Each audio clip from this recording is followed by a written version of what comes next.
Ebola et Marburg. De mystérieux virus qui mettent les corps en lambeaux et tuent 9 personnes infectées sur 10. Que se passera-t-il quand ces tueurs microscopiques arriveront dans votre ville?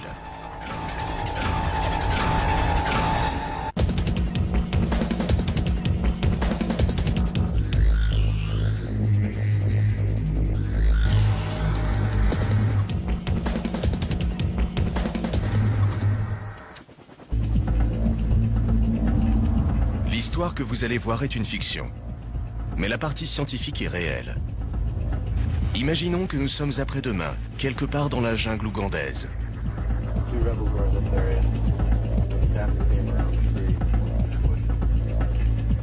Le gouvernement des États-Unis a envoyé un médecin pour résoudre le mystère d'un meurtre médical.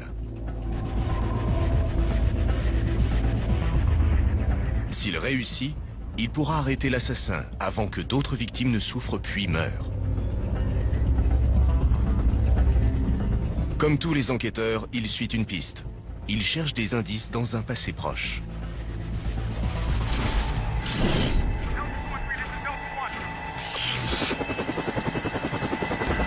Mais bon sang, qu'est-ce qui se passe? Je suis infecté?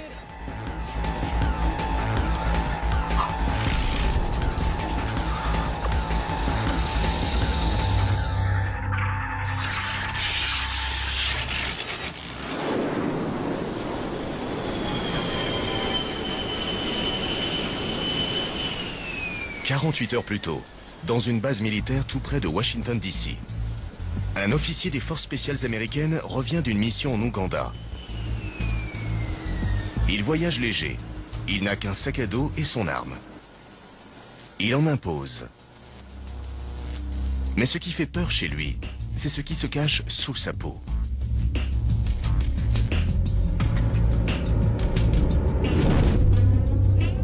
Un virus est entré dans son corps.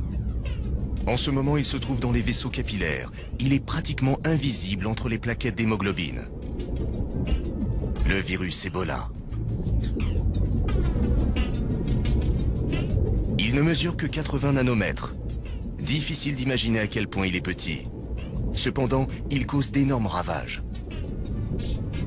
Sa forme allongée contient une séquence génétique qui force le corps humain à s'autodétruire.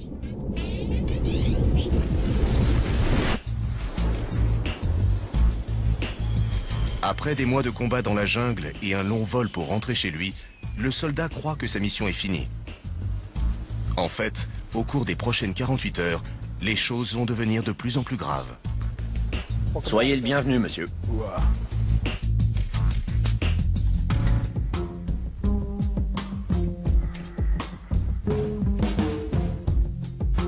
Salut! Comment ça va, soldat? Quand t'es rentré? Aujourd'hui? Qu'est-ce que t'as à la main? Tu devrais voir l'autre mec. Tu viens boire 2 ou 3 bières plus tard? Ça me va. Le soldat épuisé se méprend sur sa fatigue. Il la met sur le compte du décalage horaire entre l'Ouganda et les États-Unis. C'est le premier échelon vers la dégringolade biologique.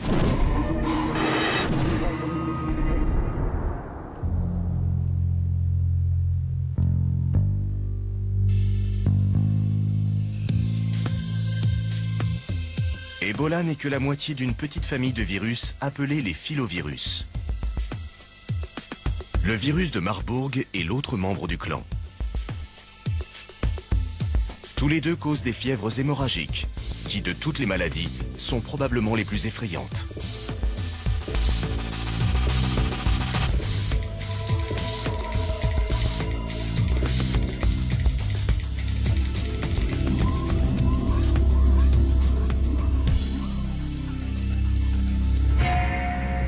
Marburg et Ebola vous détruisent de l'intérieur, réduisant votre corps en un amas de sang et de bouillie.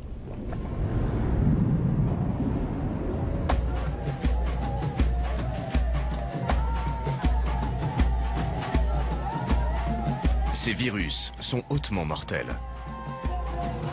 Ce sont des maladies tueuses comme la peste et la fièvre jaune qui conduisent au décès de 20% des personnes qu'elles touchent. Le terrifiant virus de la variole a un taux de mortalité de 30%. Les filovirus peuvent tuer de 50 à 90% des personnes infectées.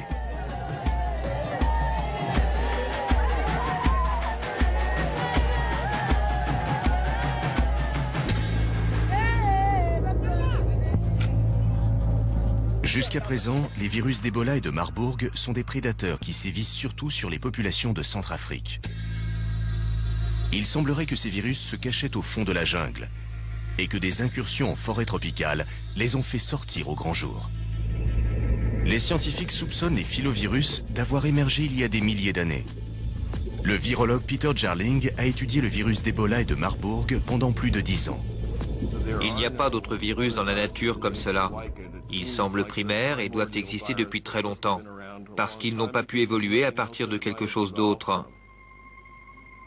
Il y a des spéculations.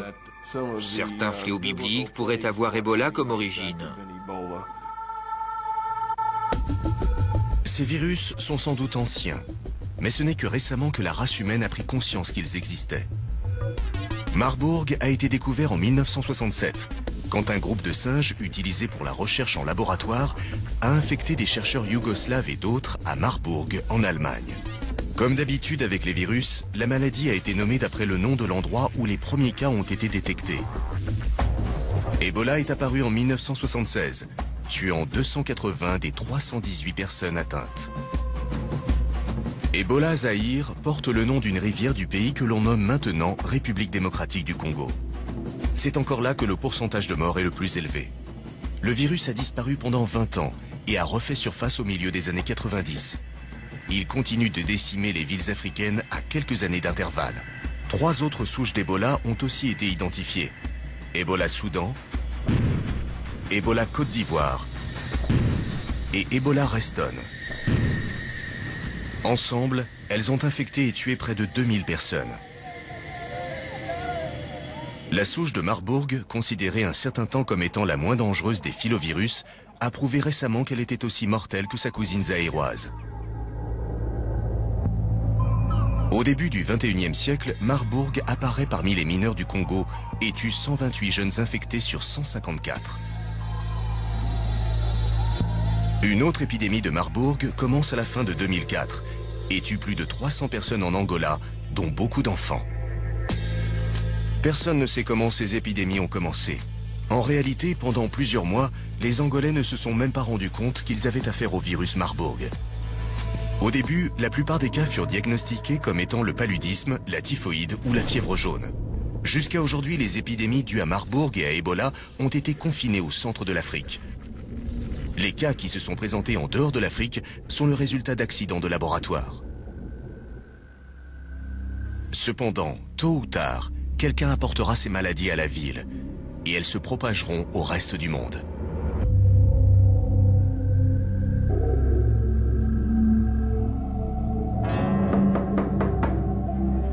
« 19h. L'officier reçoit un visiteur. Je me suis dit que tu n'étais peut-être pas occupé. Bienvenue à la maison. Le bienvenu, oui.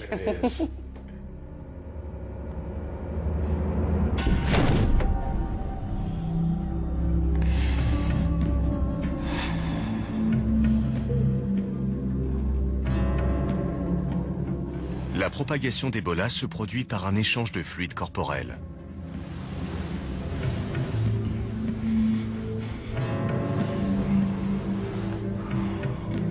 Une toux ou un postillon peuvent être fatals pour celui qui reçoit les gouttelettes de salive.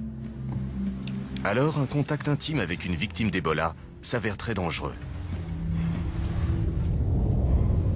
Pendant que le soldat dort, le filovirus gagne du terrain à l'intérieur de son corps. La période d'incubation d'1 semaine de l'Ebola Zaïre est terminée.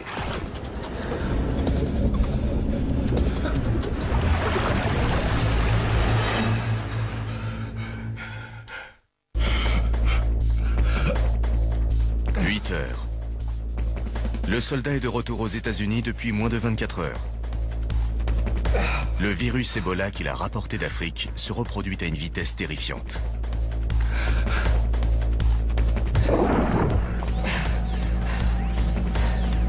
Les premiers symptômes d'Ebola sont ainsi des douleurs dans tout le corps. Le soldat sait qu'il est malade, mais il ne sait pas encore à quel point.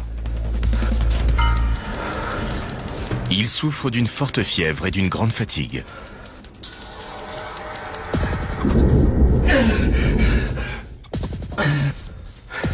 Il pense peut-être qu'il a le paludisme ou la typhoïde, ou la pire gueule de bois de sa vie.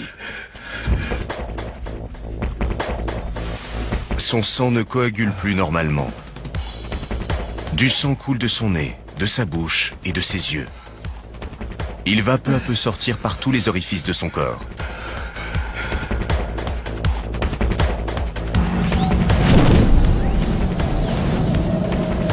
Cette souffrance intense n'est qu'un effet secondaire du vrai problème. Ses organes vitaux se désagrègent.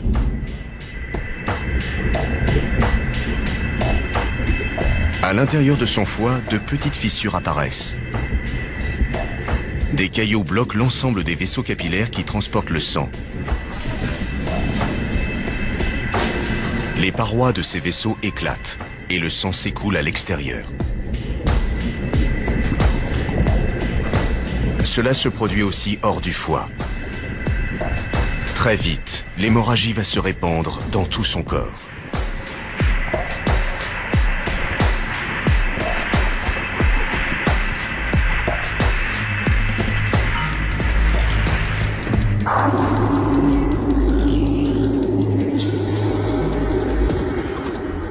Tandis que l'infection s'étend à son cerveau, sa léthargie et sa désorientation empirent d'autant.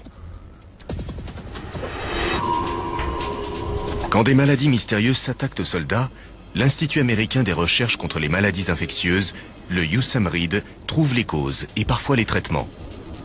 Cet institut se trouve à 60 km de Washington, D.C. Jusqu'en 1969, c'était le centre du programme des armes biologiques des États-Unis. À présent, cette installation sous haute surveillance a une mission opposée.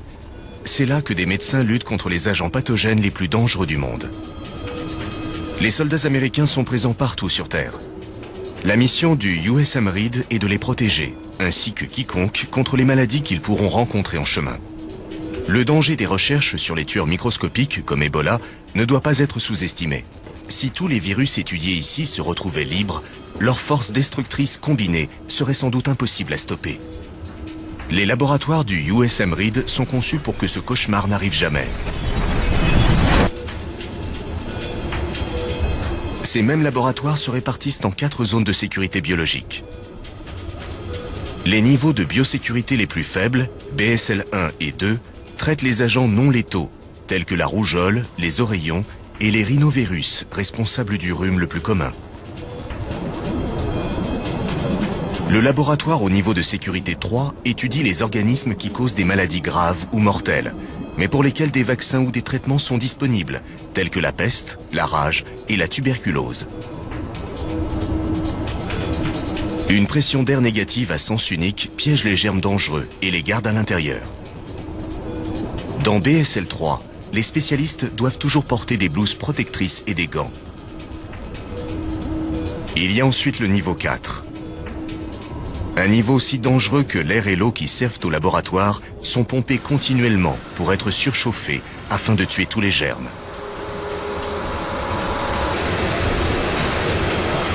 BSL 4 manipule les virus chauds, des spécimens vivants d'agents pathogènes tels que la variole, l'anthrax et Ebola. Des maladies mortelles hautement contagieuses pour lesquelles il n'y a aucun traitement. Les chercheurs assez courageux pour travailler ici doivent au préalable recevoir des douzaines de vaccins et des mois de formation avant d'être admis de l'autre côté du sas. Ils travaillent en combinaison spatiale avec une arrivée d'air individuelle. Travailler ici requiert des nerfs d'acier, une petite déchirure ou le trou d'une aiguille dans la combinaison et c'est s'exposer à une terrible mort.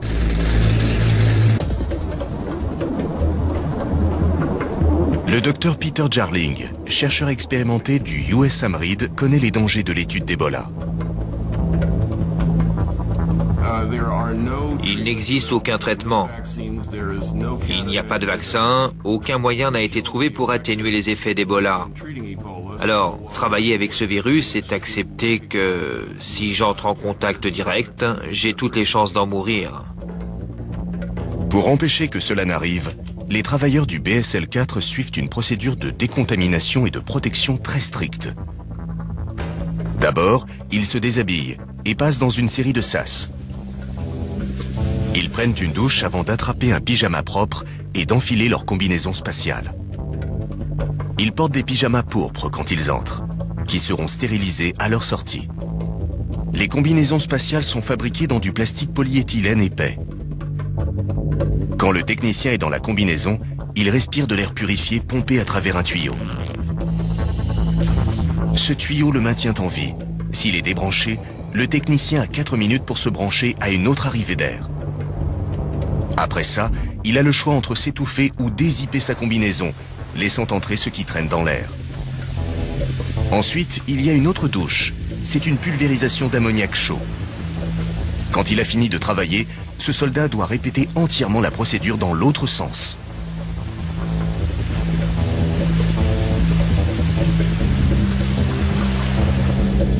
Peter Jarling a passé la plus grande partie de sa carrière au niveau 4. Travailler dans une combinaison spatiale est certainement une façon difficile de gagner sa vie.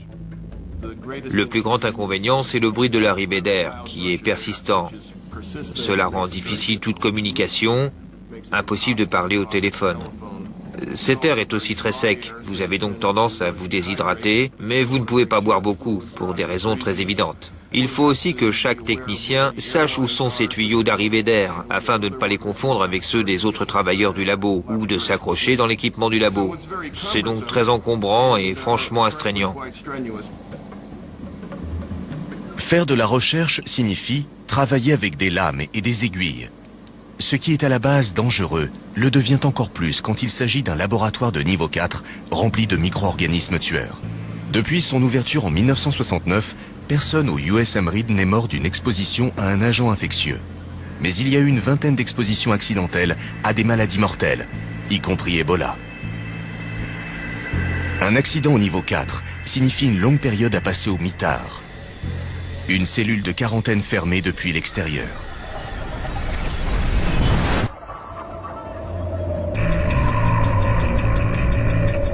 Durant des décennies, peu de gens connaissaient la mission médicale hautement périlleuse du USM Reed.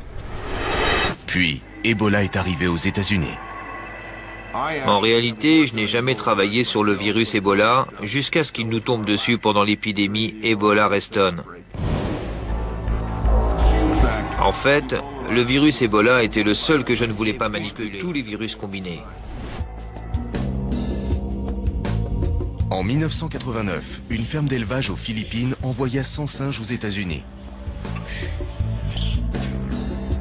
Ils atterrirent dans un laboratoire de recherche médicale à Reston en Virginie, pas loin de Washington DC. Rapidement, les singes se mirent à mourir sans raison apparente. Troublés, les chercheurs du laboratoire envoyèrent du sang et des tissus prélevés sur les singes morts au USM Reed. Peter Jarling testa les mystérieux échantillons. Il découvrit une nouvelle souche d'Ebola. Jarling fit parvenir ses conclusions à C.J. Peters et au chef du service pour une évaluation. Jarling ressentit un sentiment qu'il appelle le stade anxiogène. Le plus grand stade anxiogène se fit sentir quand Peter Jarling me montra un micrographe d'électrons avec Ebola Variants et qu'il me dit « Nous venons de sortir ça d'un singe qui se trouve à 40 km d'ici, à Reston, Virginia. » J'avoue que mes cheveux se sont dressés sur ma tête. Parce qu'on n'aime pas savoir que ces choses sont si proches de la maison.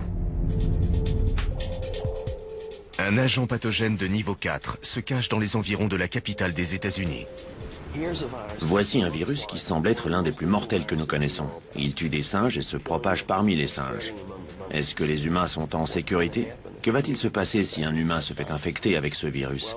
Eh bien, nous n'avons pas eu envie de le savoir. Nous avons donc recommandé la désinfection de la maison des singes.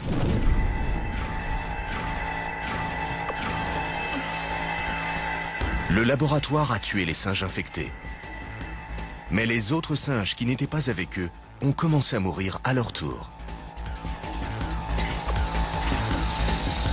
Cette nouvelle était alarmante. Cela signifiait que cette nouvelle souche d'Ebola pouvait se propager par voie aérienne. Ebola Reston tua 100% des animaux contaminés, S'il s'était échappé de l'immeuble et avait infecté des êtres humains, l'inimaginable se serait produit.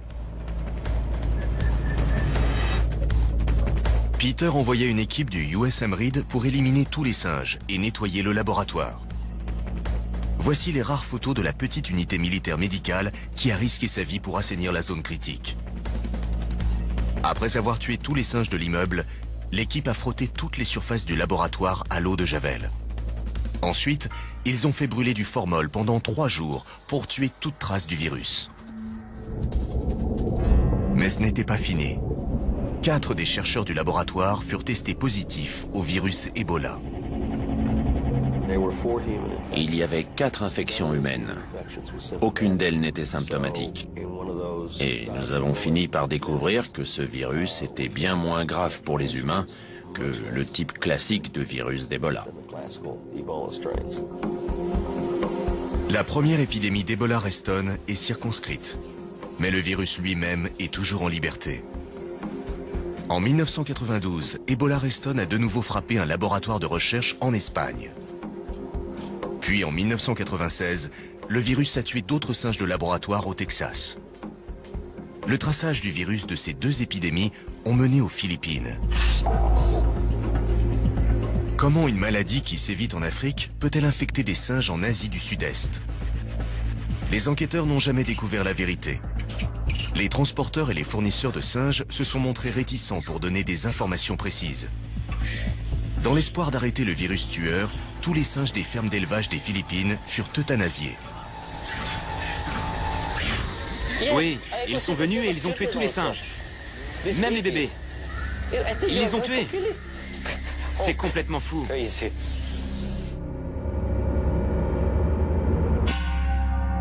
Tuer les singes infectés et les populations à risque a stoppé l'épidémie. Mais qu'arrive-t-il quand la maladie attaque les hommes?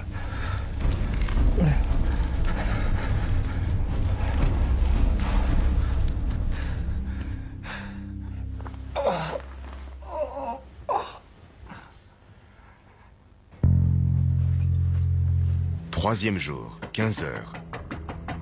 Le soldat qui vient de rentrer a dormi plus d'une journée. Diamond! Diamond, ouvre! Diamond! Je sais que t'es là. Allez, tu m'as bien eu hier soir. Réveille-toi!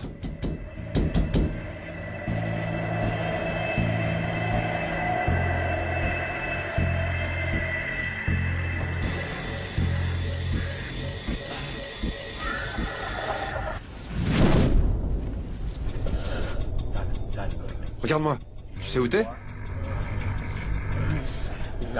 Regarde-moi. Regarde-moi. Tu sais ce qui s'est passé? Il n'a aucune idée de ce qui ne va pas. Et bien que la logique lui recommande de garder ses distances, sa bienveillance le pousse à aider un frère d'armes en souffrance. Mais une bonne action ne reste jamais impunie. Le sang du soldat contaminé répand le virus Ebola. Quand on touche un patient infecté par Ebola, on est à quelques microns d'un pool de virus infectieux. S'il y a la moindre égratignure ou irruption cutanée, il est intensivement exposé au virus infectieux. Il faut t'emmener à l'hôpital, mec. Allez. Reste avec moi. Allez, reste avec moi. Allez. Allez, allez, on continue.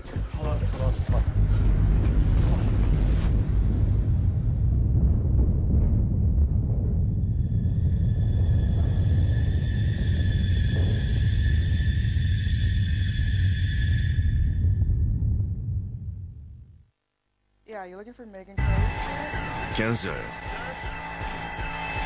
Une infirmière! Il me faut une infirmière! Veuillez signer ici. Non, je signerai pas. Oh, il saigne. Aidez-moi! Appelez quelqu'un! Docteur!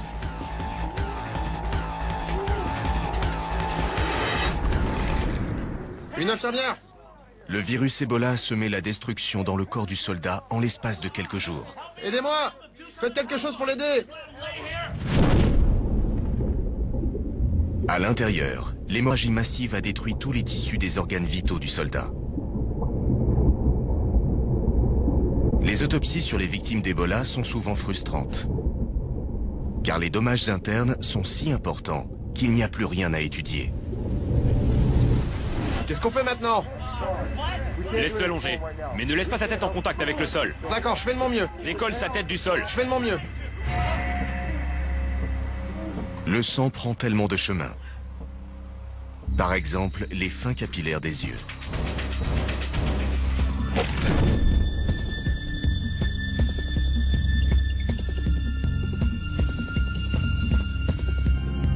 Une fois que le microvirus entre dans un nouvel hôte, plus rien ne peut l'arrêter. L'infection et la mort suivent de près.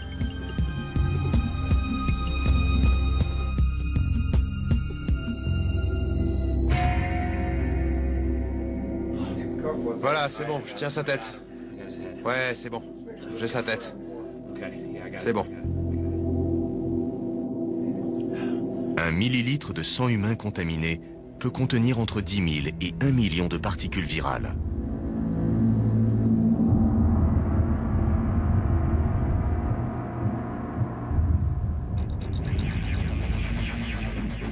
Les médecins de la base militaire ont immédiatement soupçonné un virus hémorragique. Leur premier geste, isoler toute personne exposée au virus, les décontaminer par des douches et les mettre en quarantaine pendant des semaines pour les tester. Peu de gens voient ce confinement d'un bon œil. Mais la décontamination et l'isolation sont les étapes essentielles dans la stratégie élaborée pour enrayer les épidémies d'Ebola. Les hôpitaux dans les nations riches ont l'équipement et la formation pour gérer ce genre de catastrophe.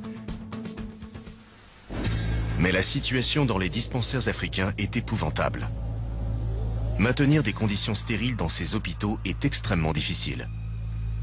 L'argent est rare et parfois les cliniques économisent en réutilisant les aiguilles. Un moyen sûr de transmettre le virus d'un patient à l'autre. Les victimes d'Ebola sont souvent entassées dans des salles et entourées de leurs proches non protégés. Il est simple pour le virus de se propager aux visiteurs. Les infirmiers et autres personnels sont aussi une proie facile pour le virus et ils le transmettent aux autres patients. Les épidémiologistes appellent ça l'amplification, lorsque de mauvais soins médicaux favorisent une épidémie. Les épidémies d'Ebola commencent généralement avec quelques cas isolés.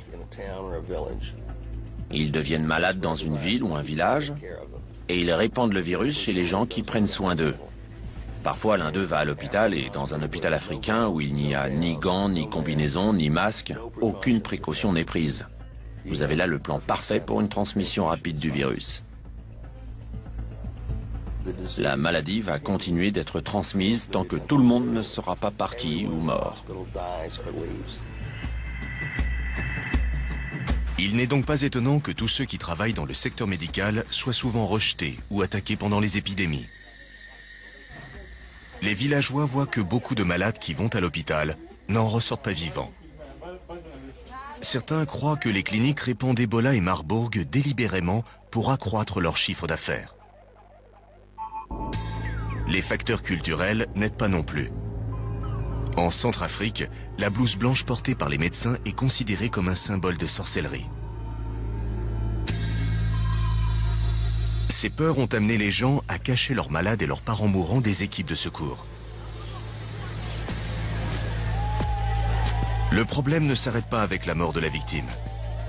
Le virus peut survivre pendant des semaines dans un corps. La cérémonie funèbre est une cause majeure d'infection. Ebola est un virus pernicieux où que ce soit, et en tout temps. Mais le niveau de vie dans les régions pauvres rend les choses vraiment plus graves. On a encore beaucoup à faire pour adapter nos connaissances aux hommes. Et je crois qu'il est dangereux de laisser ces épidémies se multiplier en Afrique, pour des raisons telles que les ressources ne sont pas suffisantes ou des perturbations sociales nous empêchent d'intervenir. Si les médecins comprennent à quoi ils ont affaire, ils agiront immédiatement pour contenir l'épidémie. Dites-moi ce qui m'arrive. Je suis infecté ou pas? Hé, Je sais que vous êtes là. Si notre scénario devenait réalité, le soldat qui a été exposé à Ebola finirait enfermé dans une cellule de niveau 4. Il serait gardé ici, isolé et sous observation constante, jusqu'à ce qu'il soit déclaré en bonne santé, ou jusqu'à ce qu'il meure. Pendant ce temps, les médecins de BSL-4 vont analyser son sang. Cet échantillon sera mis sous un microscope électronique, une caméra suffisamment puissante pour photographier les atomes et les virus. Et voici ce qu'ils trouvent. Une particule d'Ebola Zahir. Pendant que le laboratoire scrute le virus, l'équipe qui enquête sur les épidémies retrace les faits et gestes du soldat. Comme les enquêteurs sur une scène de crime, ils cherchent des indices pour résoudre le mystère du meurtre biologique. Où a-t-il contracté cette maladie? Était-ce une contamination accidentelle ou délibérée? En d'autres termes, le soldat est-il victime d'une guerre biologique? Ou a-t-il été exposé à Ebola dans la nature? Pendant combien de temps a-t-il été malade? A-t-il pu transmettre le virus à d'autres? Avec Ebola, chaque seconde compte. La source de l'infection doit être trouvée rapidement et circonscrite. Plus facile à dire qu'à faire. Plus le foyer d'infection, plus il y a de possibilités pour que ça tourne à l'épidémie. Heureusement, le soldat est resté sur la base militaire. Dans ce milieu très contrôlé, il est relativement facile de tout confiner et de décontaminer entièrement la zone. Pourquoi est-ce que c'est sur moi que ça tombe? En attendant, tous ceux que le soldat a vus doivent être retrouvés et mis sous observation jusqu'à ce qu'un test négatif au virus puisse être établi. Des gens survivent? Parfois? Y a-t-il des gens qui s'en sortent? Les examens ne sont pas bons pour l'ami du soldat. Le virus Ebola a infecté son foie. En dépit de dizaines d'années de recherche, tout ce qui concerne Ebola demeure un mystère. On croit savoir que la maladie sabote les défenses immunitaires en envahissant et en tuant les globules blancs qui combattent les infections. Le virus évite le système de défense immunitaire en s'introduisant dans le corps des macrophages, qui sont les officiers de patrouille du système immunitaire. Les macrophages nettoient les infections bactériennes, mais sont vulnérables au virus. Un macrophage ne meurt pas silencieusement. Il envoie une alerte rouge en vaporisant du cytokine chimique pendant qu'il voyage à travers le réseau sanguin. Normalement, l'alerte est donnée quand le cytokine apparaît. Tout le système immunitaire vient se joindre à la bataille. Mais quand Ebola attaque, quelque chose cloche. Le cytokine éclate et ouvre les parois des vaisseaux sanguins. Le sang s'écoule dans les tissus alentours. Ce cycle se répète jusqu'à ce que la victime perde tout son sang. Personne ne comprend encore pourquoi cela se produit. Mais nous savons qu'une fois que ce processus a commencé, l'hémorragie massive est pratiquement impossible à renverser.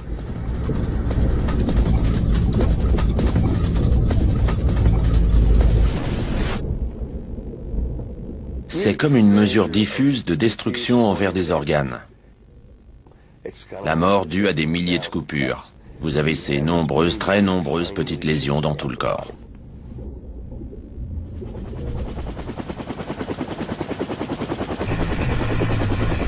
Aux États-Unis, le but est d'arrêter le virus avant qu'il ne fasse d'autres victimes. Une équipe d'enquêteurs médicaux voyage en Ouganda cherchant la source, le foyer du virus. Le chasseur de virus vient armé d'une connaissance détaillée sur la façon dont le virus se propage et une foule de faits établis. Il sait qu'un capitaine a été infecté au cours de sa dernière patrouille avant de rentrer au pays. Le capitaine a attrapé le virus, mais pas les deux sergents qui voyageaient avec lui. Pourquoi?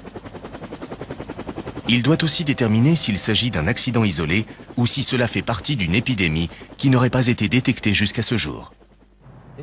Le premier cas de la maladie s'est déclaré ici. La piste a maintenant une semaine. Le médecin doit agir pendant qu'il reste encore des indices à glaner. Ici, c'est une région à problème, jusque-là dans le sud. Excusez-moi, monsieur. C'est là que nous avons trouvé le cadavre du rebelle. Il y avait beaucoup de sang? Oui, monsieur, sur la poitrine. C'était sûrement une attaque des rebelles. J'ai besoin de savoir exactement où il est allé. Tous les pas qu'il a fait durant cette journée. Chaque fois que les chasseurs de virus ont pu identifier les premières victimes d'une épidémie d'Ebola, ces victimes avaient souvent fait un long séjour au cœur de la forêt tropicale africaine. Autrefois, cette vaste jungle était presque impénétrable. Mais à mesure que les populations se sont accrues et que les ressources ont diminué, de plus en plus d'hommes se sont rendus dans les forêts primaires et secondaires. Le médecin est venu ici avec deux objectifs. Le premier, remettre en ordre la séquence des divers moments de la journée pendant laquelle le capitaine a été en contact avec l'infection Ebola. Le second, poursuivre le rêve de tout chasseur de virus, trouver l'insaisissable cachette naturelle d'Ebola, ce que les virologistes appellent son réservoir. Un réservoir est un animal, un insecte ou une plante qui porte un virus, mais qui ne tombe pas malade. Les problèmes commencent quand les formes de vie primitives sans immunité sont aussi infectées. Dans le cas d'Ebola, le réservoir naturel, qui est probablement un animal, passe le virus aux primates. Les singes en particulier succombent très vite à l'infection. Ils peuvent passer le virus Ebola aux hommes qui ont une biochimie similaire. Localiser le réservoir d'Ebola aiderait les médecins à étudier le cycle de vie de la maladie. Et peut-être trouveraient-ils une façon de l'éradiquer. Jusqu'à présent, leurs efforts ont été freinés par l'ampleur de la biodiversité de la jungle. Le virus d'Ebola est l'un des plus fascinants. Probablement parce qu'il est insaisissable. Son réservoir dans la nature est resté un mystère depuis toutes ces années. Et en dépit des efforts intensifs qui ont été faits pour aller dans les régions où la maladie avait frappé, et bien qu'on ait attrapé tous ceux qui rampent, marchent ou volent pour essayer d'isoler le virus, tous ces efforts héroïques n'ont connu que l'échec. En 1995, Ebola Zahir a refait surface et tué 250 personnes.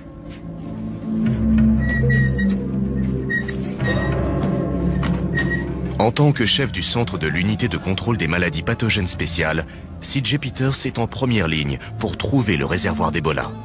Nous avons pu retracer jusqu'au point que nous pensions être celui de l'infection d'origine, de l'homme qui avait commencé l'épidémie, le fameux patient zéro.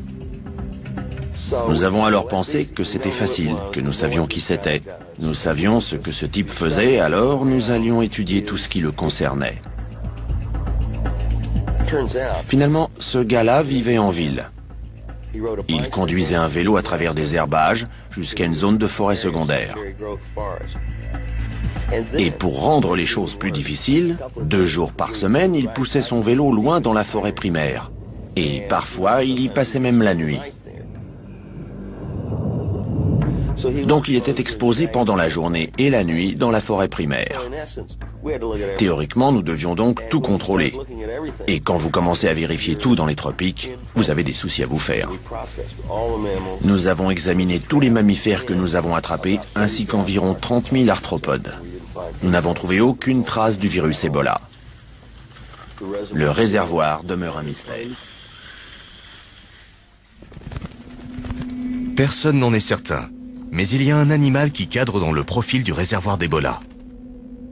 Les chauves-souris sont d'une espèce migratoire, suffisamment courante pour interagir avec l'homme, mais pas assez courante pour qu'Ebola apparaisse fréquemment. Elle pourrait être porteuse du virus. On soupçonne les chauves-souris parce qu'on croit savoir que plusieurs épidémies ont commencé dans des grottes. Il est possible que le guano des chauves-souris contaminées facilite la propagation de la maladie.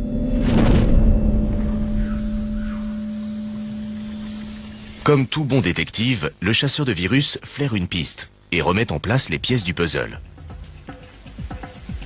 Cet enquêteur sait que le soldat infecté n'est pas allé à proximité d'une grotte. Mais il est rentré à la maison avec une entaille sur la main. Comment a-t-il eu cette blessure? C'est ici que les rebelles avaient leur camp. C'est là que le capitaine a été blessé.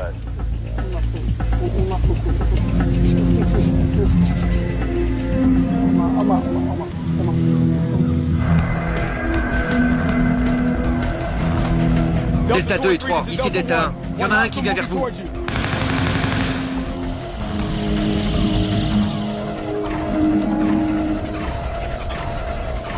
petite blessure insignifiante. Rien qu'un combattant aguerri ne regarde à deux fois. Mais l'entaille est suffisamment grande pour qu'une particule d'Ebola se soit glissée dans le réseau sanguin. Le chasseur de virus doit maintenant trouver comment et pourquoi c'est arrivé. Et aussi si quelqu'un d'autre a été exposé.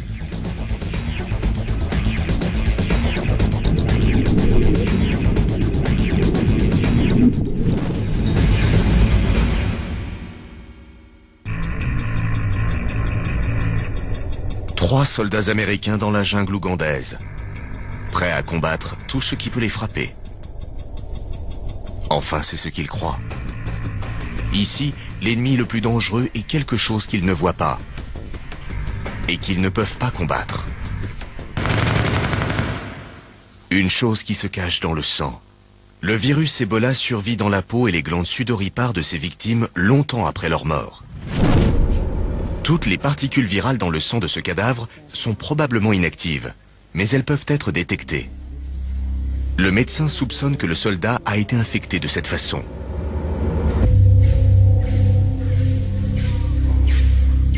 Quand il aura analysé l'échantillon, il aura la preuve.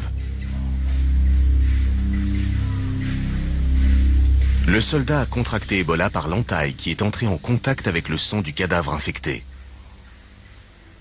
Mauvaise idée.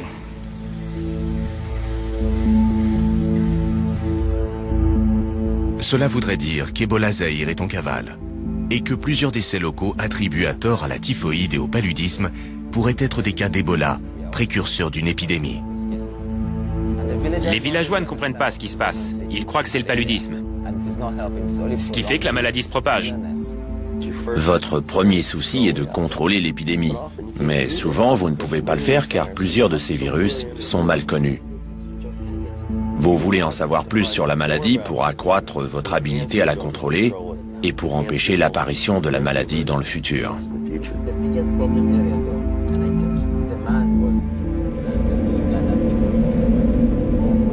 Mais une autre question demeure.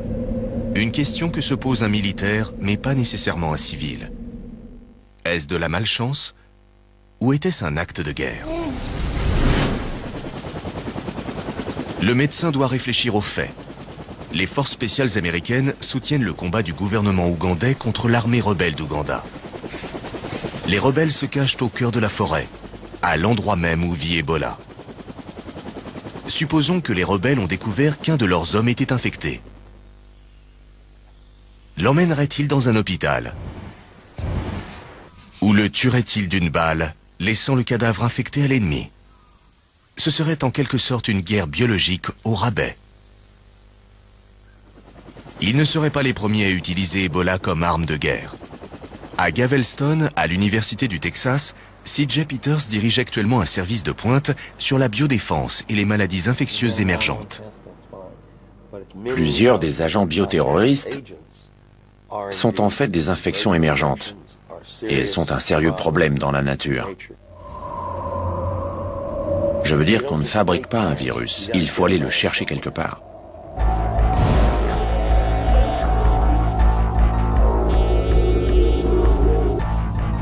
Les armes biologiques possédées par les États sont illicites depuis le traité de 1972. Mais l'Union soviétique n'en a pas tenu compte. En 1991, elle a créé une souche du virus Marburg qui peut se propager par voie aérienne. Elle a fabriqué Marburg avec l'intention de le monter sur un missile de guerre destiné aux grandes villes américaines. Qu'est-il arrivé à cette production? On suppose qu'elle a été détruite en grande partie. Mais dans le chaos qui a suivi l'effondrement de l'Union soviétique, il est impossible d'en être sûr. Heureusement, il y a de bonnes nouvelles. Depuis l'épidémie de 1989, Peter Jarling et ses collègues ont travaillé sans cesse sur un vaccin d'Ebola.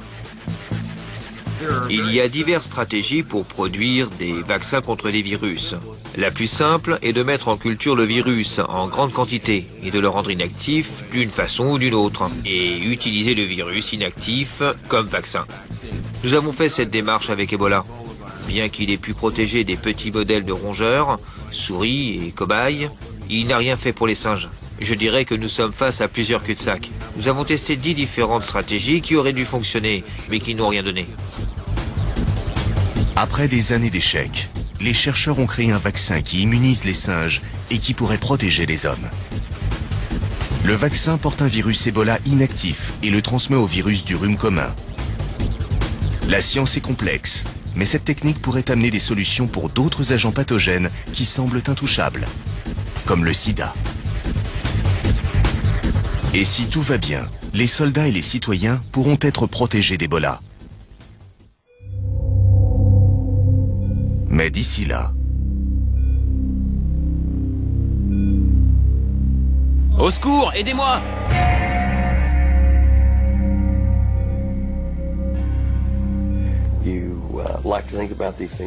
On aime penser que ces choses se passent très loin d'ici et qu'il sera difficile qu'elles viennent jusqu'à un aéroport ou jusque là où nous sommes.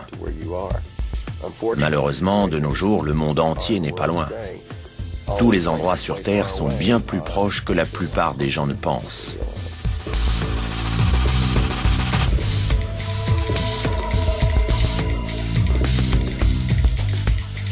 Il nous reste à espérer que si nous sommes infectés, nous serons l'un de ces chanceux au système immunitaire capable de lutter contre ce terrible assassin.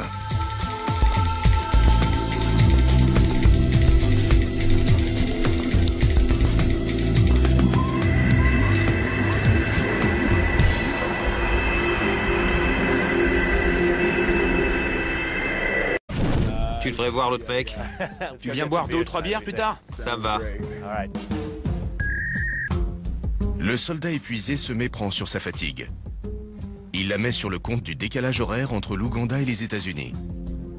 C'est le premier échelon vers la dégringolade biologique.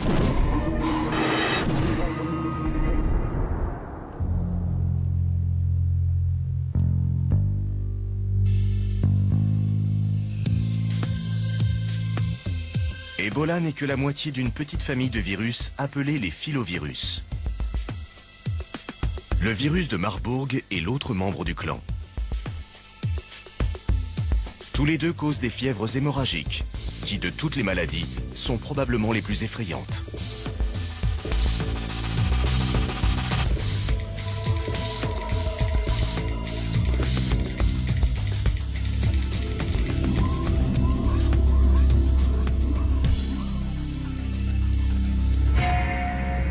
Marburg et Ebola vous détruisent de l'intérieur.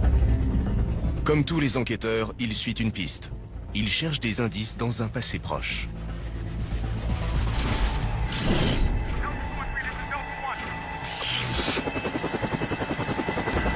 Mais bon sang, qu'est-ce qui se passe? Je suis infecté?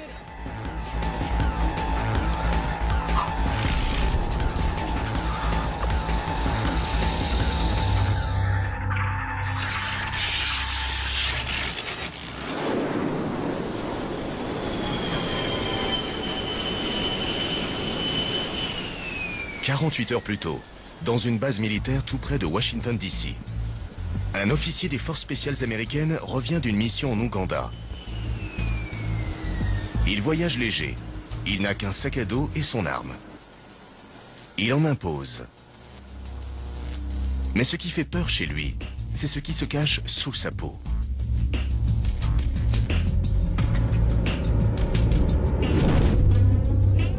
Un virus est entré dans son corps, d'ailleurs, réduisant votre corps en un amas de sang et de bouillie.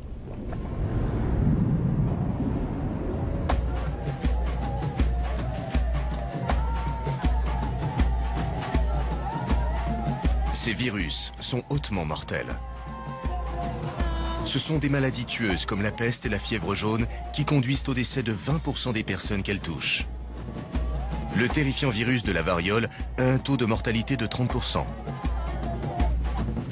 Les filovirus peuvent tuer de 50 à 90% des personnes infectées.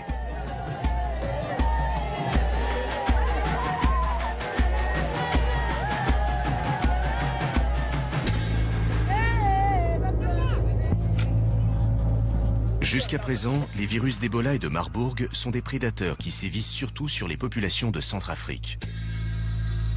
Il semblerait que ces virus se cachaient au fond de la jungle et que des incursions en forêt tropicale les ont fait sortir au grand jour. Les scientifiques soupçonnent les filovirus d'avoir émergé il y a des milliers. Ebola et Marburg, deux mystérieux virus qui mettent les corps en lambeaux et tuent 9 personnes infectées sur 10. Que se passera-t-il quand ces tueurs microscopiques arriveront dans votre ville ?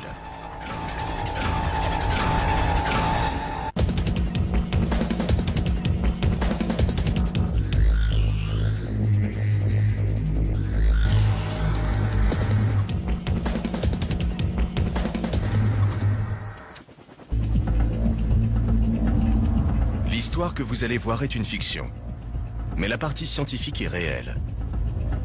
Imaginons que nous sommes après-demain, quelque part dans la jungle ougandaise.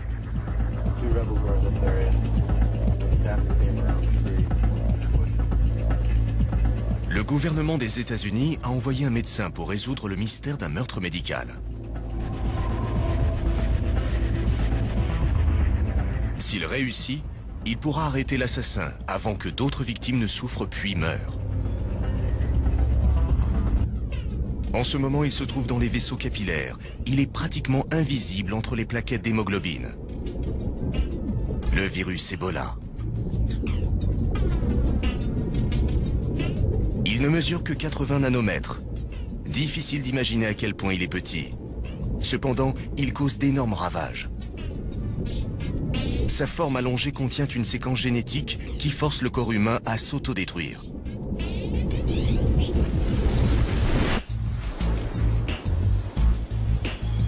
Après des mois de combat dans la jungle et un long vol pour rentrer chez lui, le soldat croit que sa mission est finie. En fait, au cours des prochaines 48 heures, les choses vont devenir de plus en plus graves. Soyez le bienvenu, monsieur.